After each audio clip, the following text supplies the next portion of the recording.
Hola, ¿qué tal? ¿Cómo están? Muy buenos días, buenas tardes, buenas noches a todas las personas que se van conectando. El día de hoy quería compartirles este video concientizando las emociones, teniendo en cuenta las emociones desde una mirada, desde la terapia gestal. Sí. Compartirles también de que hace muchos meses que no hago videos y realmente estoy muy motivado para poder compartirles nuevamente los videos de desarrollo personal y de autoconocimiento. ¿Y qué más eh, podemos compartir este video sobre el tema sobre las emociones? Y las emociones, se hablan mucho de las emociones, se comparte mucho contenido acerca de las emociones. Sin embargo, tenemos un concepto muy lejano de qué son las emociones realmente y cómo habitan en nuestras situaciones cotidianas y en nuestras relaciones muchas veces. Yo diría que somos un 90% de emociones y un 10% de razón. Y las emociones interactúan muchas veces en estas relaciones que vienen con mucho afecto. Algo que quizás me afecta demasiado porque algo de esa situación me afectó emocionalmente. Algo que quizás mi pareja o alguna amistad muy cercana o algún familiar no dijo. O quizás dijo algo que me afectó. Quieras o no, el que lo diga o el que no lo diga, te afecta no racionalmente primero, sino emocionalmente. Y se ha hablado mucho actualmente sobre la inteligencia emocional y es muy importante reconocer que la inteligencia emocional está dentro de nuestra sociedad, ¿no? La psicología habla mucho de inteligencia emocional. Hay que ser muy inteligentes emocionales, hay que controlar las emociones, hay que saber, no seas tan emocional, no tienes que controlar tus emociones. Y realmente la inteligencia emocional nos da una mirada a identificar las emociones, a escucharlas, quizás, pero luego no profundizamos realmente. Y lo que habla en la terapia gestal las emociones profundiza más el sentido de mirar las emociones, pero más allá de mirarlas, es vivenciarlas y que eso que ocurre en las emociones me moviliza a tener un comportamiento o una acción que genere un conflicto o algo que sea positivo en ese campo relacional en la cual me encuentro. Vamos a poder ver que podemos mirar personas iracundas, impulsivas, melosas, sobreprotectores, personas que tienen una personalidad que se dejan llevar por el deseo de la pasión de las emociones, en la cual pueden ser muy manipuladoras, ¿no? Entonces, ¿implica un control? Sí, pero es lo mínimo el control. El control es cuando sabemos qué emociones tenemos, cuando racionalizamos las emociones, ahí llega el tener el control de los impulsos. Pero la primera etapa es que las emociones nos toman, no somos conscientes de ello. Muchas veces las emociones se apoderan de nosotros. Hay emociones que resultan más beneficiosas a cada carácter, a cada personalidad, ¿no? Hay personas que les cuesta mucho enojarse, que suelen ser más pasivas. Y son las personas que la emoción del enojo es lo último que sienten. Hay personas que son más impulsivas, que deberían sentir un poco más de calma, ¿no? Entonces, lo que ocurre aquí es que si vamos desde la infancia, eh, hemos tenido muchas emociones, ¿no? Cuando somos niños tenemos un sinfín de emociones en la cual nos hemos permitido sentirlas muchas veces.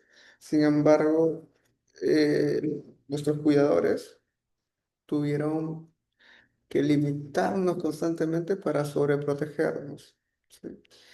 Y es ahí donde pues nos quitaron parte de nuestra vitalidad, de nuestra potencialidad, porque al final nuestros padres no sabían el posible daño que nos podría generar más adelante.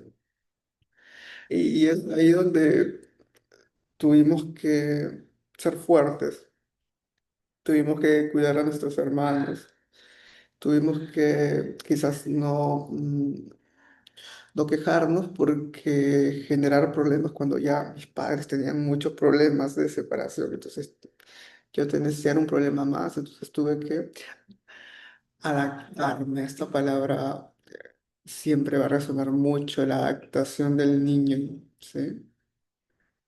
A lo que por amor va a dejar de ser. Y ahí podemos ver que hay la pérdida del sentido del ser. Una parte de nosotros se quedó, esta parte que llamamos potencialidad se quedó en la cual nosotros nos adaptamos a la familia, al entorno cultural, social, de una costumbre, ¿no? De una creencia cultural. Entonces, si mi familia tenía un concepto religioso muy conservador, de mi familia había mucha violencia, todos gritaban, tuve que adaptarme a esa circunstancia de niño, porque si no, no sobrevivía y entonces el niño se sobreadapta, el niño decía Freud que hay un instinto salvaje del bebé que nace, ¿no? Entonces, este niño se sobreadaptó a lo que tenía, entonces ahí perdemos una vitalidad y esa vitalidad, esas emociones que se quedaron disfuncionales, podemos llamarle también, si nos vamos más a la terapia, la sombra. Comenzamos a creer que somos eso, el enojo, la gritada, la impulsividad, la inseguridad, la sobreprotección, la dependencia, ¿no?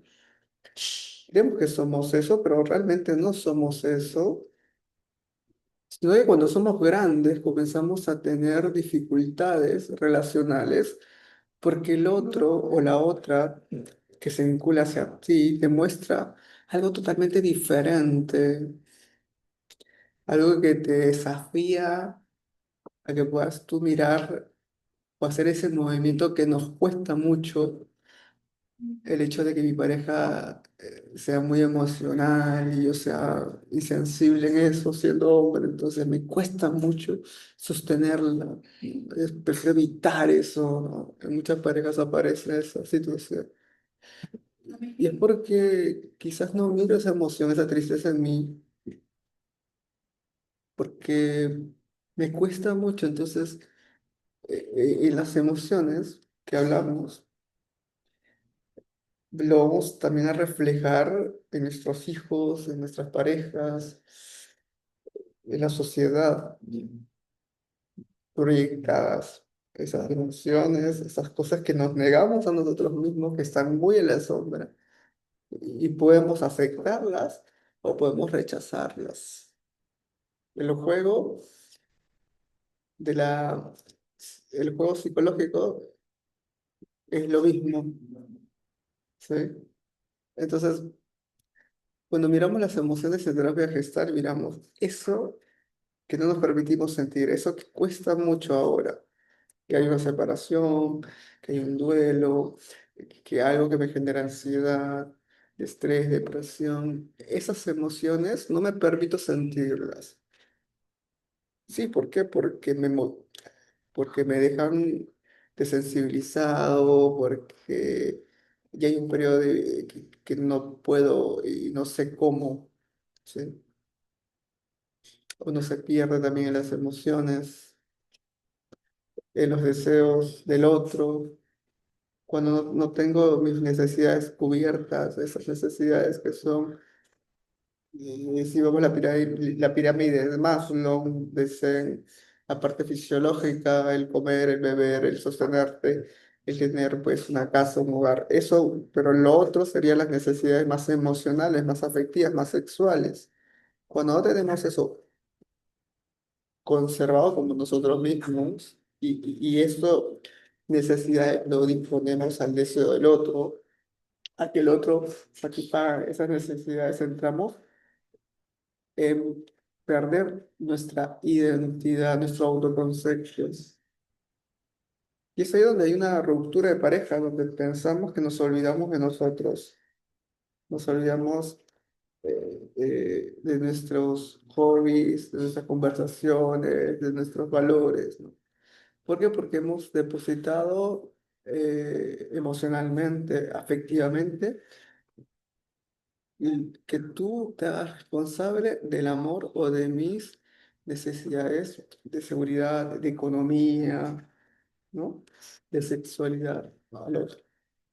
Pero cuando esto se rompe, cuando esta relación se acaba, hay un bloqueo emocional donde me pierdo, donde ya no sé quién soy, ya no sé qué me pasa, ¿no? Entonces, en ese proceso tenemos que recuperar todo lo que sentimos y lo que sentimos muchas veces son cosas difíciles de sobrellevar en la vida y son emociones que resultan difíciles porque nos genera sufrimiento. El sufrimiento no es algo negativo. El sufrimiento es una situación en la cual nos hace poder darnos cuenta de qué es lo que hace o qué es lo que estoy teniendo dificultades en una situación relacional. El sufrimiento es muy patológico. Me acuerdo mucho que un autor que habla del sufrimiento y que me encanta, quería compartirles, es un italiano, Jean-Marie Rubin, habla sobre el sufrimiento como una patología. El sufrimiento es algo que ocurre cuando yo y el entorno que me rodea no está en equilibrio, sino que hay un factor que se llama dificultad o desequilibrio que me dificulta poder estar bien en el entorno. Por ejemplo, si hay algo que a mí que quiero decir algo y no tengo las palabras, no tengo el tiempo para decirle a mi pareja, y eso tenerlo me hace cargar con algo, una situación inconclusa, no sé. Entonces, eso que yo me guardo, eso que yo lo guardo, lo cargo, sean impulsos, emociones, sentimientos, cosas que no dices, esto genera un sufrimiento. Y sufrimiento, decía Jean-Marie Rubí, es cargar algo sobre uno. Mientras más sufrimos es porque cargamos cosas en nuestras espaldas y vamos cargando una mochila en la cual mamá nos dijo, papá nos dijo, nuestra pareja nos dijo, nuestro jefe nos dijo, no pudimos hacerlo. Las culpas, los miedos, las vergüenzas, las injusticias, ¿no? ¿Y qué pasa? Que lo tomamos muy personal, ¿sí? Y cuando lo tomamos muy personal, sufrimos las consecuencias de no ser como el otro quiere, o como el mundo quiere, como el padre quiere, como la misma sociedad quiere. Entonces, eso me hace sufrir las consecuencias. Cargo con una expectativa, cargo con una idealización que al final, pues, el sufrimiento muchas veces lo vemos como algo negativo. No queremos sufrir, queremos encontrar esa pastillita que nos da esa satisfacción para poder continuar la vida. Y el sufrimiento es ese momento donde podemos identificar qué es lo que está ocurriendo en mí, en la relación con el campo. Y desde ese punto, ¿qué formas o qué estrategias yo estoy teniendo para poder solucionar esa situación? Porque cada problema o cada cosa que nos genera sufrimiento, nosotros hacemos movimientos. ajustes, decía en la terapia gestal, que tenemos ajustes. Un ajuste muy interesante que podía compartir es el ajuste del niño cuando sus padres se van a trabajar de casa. El niño no sabe de 5 de 6 de 4 años, no tiene conciencia de que sus hijos, de que sus padres tienen que ir a trabajar. Y, y los padres tampoco les explican a los niños muchas veces, a sus hijos, que tienen que ir a trabajar. Entonces el niño comienza a sentir que hay un abandono total, ¿no? Entonces sufre la consecuencia. ¿Y qué hace el niño? El niño en su ajuste creativo lo que hace es hacer pataletas. Llora, se enferma para que la mamá se pueda quedar con él a cuidarlo. El niño tiene, en la escuela puede ser que tenga problemas porque quiere, o sea, tiene muchas dificultades en la escuela, entonces la profesora le llama al padre, a los padres, y dice, su hijo está teniendo un comportamiento inadecuado, y esto, y lo otro. Entonces los padres preocupados le dicen, pero sí, nuestro hijo tiene una casa, tiene comida, o sea, todas sus necesidades básicas están cubiertas, sin embargo, ¿qué es lo que ocurre? Entonces vamos a hablar con con nuestro hijo. Y lo que ocurre es que el niño lo que necesita o lo que el ajuste creativo que ha hecho es que ha visto sufrir a su madre y lo que necesita es que quiere cuidar a la madre, quiere salvar a la madre, ¿no? Por así decirlo. Ve un conflicto de los padres, una discusión, y, y los niños sufren esa consecuencia, pero no lo viven como los adultos, porque el ajuste creativo está ahí, tiene un ajuste que hacen de que los niños quieran decirle a la mamá de repente un día, mamá, te acompaño a al mercado, no voy a la escuela, y no es porque el niño tenga problemas, ¿sí? Sino porque el campo relacional que son la familia, los padres, está teniendo una consecuencia. Entonces, desde ahí aprendimos a tener ajustes creativos, y cuando aparece el sufrimiento, tenemos muchos ajustes que no permiten conectarnos con el sufrimiento tal. Y el sufrimiento, evitar el sufrimiento es darnos cuenta de que hay algo que no me permito sentir, que no me permito mirar, que no me permite poder conectar con esa potencialidad. Estamos hablando con el sufrimiento más saludable, más sano. Hay un sufrimiento, Claudio Naranjo dice que hay un sufrimiento, un sufrimiento bueno y hay un sufrimiento malo. El sufrimiento bueno es el que conecta con el dolor, con el duelo. Y desde ese punto podemos trascender a ser mejores humanos. Hay un sufrimiento malo, que es el sufrimiento de la víctima, es un sufrimiento donde carente, donde sufro, ¿no? Donde me victimizo, donde no quiero generar un cambio. Pero mirando el sufrimiento, porque también son emociones los sufrimientos, es ese espacio que necesitamos para ser mirados, porque muchas veces no hay tiempo o no hay espacio para el sufrimiento. ¿Sí? Y lo que ocurre es que en terapia miramos el sufrimiento como una situación relacional en la cual uno puede movilizarse y puede mirarse.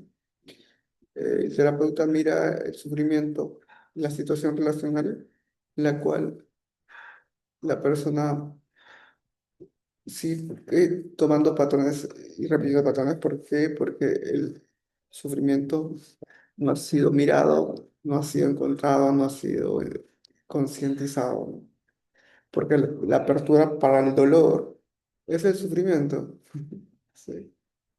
Uno no puede hacer un duelo afectivo después de una separación si no sufre las consecuencias de lo que trae una separación de pareja. Sí. Y el sufrimiento hay que darle mucha atención, y el sufrimiento es un acompañamiento donde hay terapeutas, psicólogos, profesionales, donde uno puede acompañarte para ese proceso maravilloso, y que no se vuelva patológico. Sí. Y el sufrimiento es la entrada a las emociones para el dolor. y nos enseña mucho ese dolor, ese duelo afectivo. Eh, Uno puede mejorar si puede aceptar más el sufrimiento, ¿sí? Y eso nos lleva también mucho a la vulnerabilidad, ¿no? A no ser tan egocéntricos ni tan sentir que todo, sí, que todo lo podemos, sin embargo, no somos totalmente fuertes para todo, de que hay cosas que nos hacen vulnerables y que nos permiten descansar, que nos hacen ser flexibles al cuerpo. Y es por esa razón que quiero contarles, para ya finalizar, los tres puntos muy importantes para agilizar las emociones, ¿sí? Porque este video se llama agilidad emocional. El primer punto es, para poder aprender, es darle palabras a las emociones. Y darle palabras a las emociones es muy difícil, ¿no? Muchas veces no somos conscientes eh, cómo poder dar palabras a las emociones. Nos cuesta mucho, ¿no? Incluso a veces, no sé si siento enojo o tristeza, no sé si estoy molesta o alegre, ¿no? O me cuesta mucho reconocer esto que siento, ¿es vergüenza o es indiferencia? ¿No? Eh, entonces, cuando estamos en un espacio donde podemos decir las cosas que sentimos a la persona adecuada, en los momentos adecuados, sin dejarnos poseer por el impulso emocional, sino de mirar estas emociones y darle palabras. El segundo paso después de darle palabras es darles un movimiento. No todas las emociones vienen cargadas con un cuerpo. El cuerpo moviliza las emociones, entonces, si yo le digo a mi pareja, te perdono, pero no hay un cuerpo que permita y que acepte el perdón como tal, es que realmente no le estoy perdonando. Si yo le digo a mi pareja, te amo, pero no hay un cuerpo que exprese ese afecto de amor, es porque realmente no lo estoy diciendo, lo estoy diciendo, pero no es auténtico. Entonces, después de dar sentido, darle voz a las emociones, hay que movilizarlo con un cuerpo, ¿sí? Dar sentido cuerpo. El tercer paso, que también es muy importante, que es poder, es el contacto, ¿sí? El contacto que nos impulsa, ¿no? El saber estar en el contacto y saber hasta cuándo, ¿no? Las emociones son, este abrazo no tiene que ser para siempre, ¿no? Este te amo no es que va a durar toda, toda la relación, ¿no? Entonces, entender de que las emociones son como son como impulsos motores que vienen y van. Entonces, el tercer paso es saber el contacto de disfrutar ese abrazo de amor que se te dice y da palabras, te amo, y se moviliza con el abrazo. Y hay un contacto, ¿no? O sea, la movilización lleva un contacto, y ese contacto se disfruta, se satisface, se autorregula. Sin embargo, hay momentos donde uno tiene que volver a sí mismo, ¿no? Y eso alimenta, ¿eh? Esto me alimenta, me nutre, pero igual tengo que volver a mí, ¿entiendes? Es el contacto de retirada.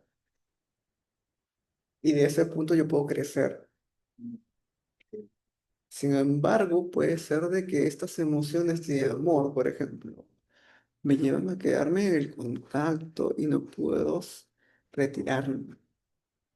Esto puede ser un indicador de dependencia emocional, de sentir que hay un apego ansioso. Miramos un poco esto con mucha confianza. Sí. Entonces, hemos hecho tres pasos que te corro compartido el día de hoy, te he regalado para que puedas un poco mirar qué son las emociones, qué es lo que te estás, si le estás dando palabras, si le estás dando cuerpo, movilizándolo y en qué momento te retiras. Vamos a hacer otro ejemplo más para finalizar. La impulsividad que muchas veces ocurre en personas, ¿no? Que a veces nos agarran y a veces nos agarran con todo el mundo. Sabemos dirigir este enojo de manera funcional a dónde se tiene que ir, ¿no? Y comenzamos a estar de mal humor en el trabajo, en la casa, con los hijos, con la pareja. Entonces, esto va a ayudarte mucho a ti. Así que gracias por quedarte hasta el final. Si te gustaría poder aprender en un taller totalmente gratuito, te vamos a brindar un taller totalmente gratuito este martes a las 8 de la noche, hora de Perú, un taller sobre agilidad emocional, sobre el tema que estoy compartiendo el día de hoy, pero desde una mirada, desde la terapia gestal con el psicodrama. Es un trabajo que a mí me ha servido poder desarrollarme como ser humano, como acompañar personas también. Y te voy a compartir una mirada donde vas a conocer e identificar estos tres movimientos en un taller vivencial práctico. Si tú eres de otro país que no es de Perú, también puedes estar aquí porque va a ser por Zoom. Así que te espero. Si quieres compartir este video a otra persona, sobre temas emocionales, pues te invito a que lo puedas hacer. Regálame un comentario que me va a ayudar y me va a alimentar sobre lo que te gustaría conversar, lo que te gustaría recibir. Y si tú quieres comenzar con un proceso más profundo, pues me escribes al internet. Así que cuídate mucho, nos vemos en un próximo video.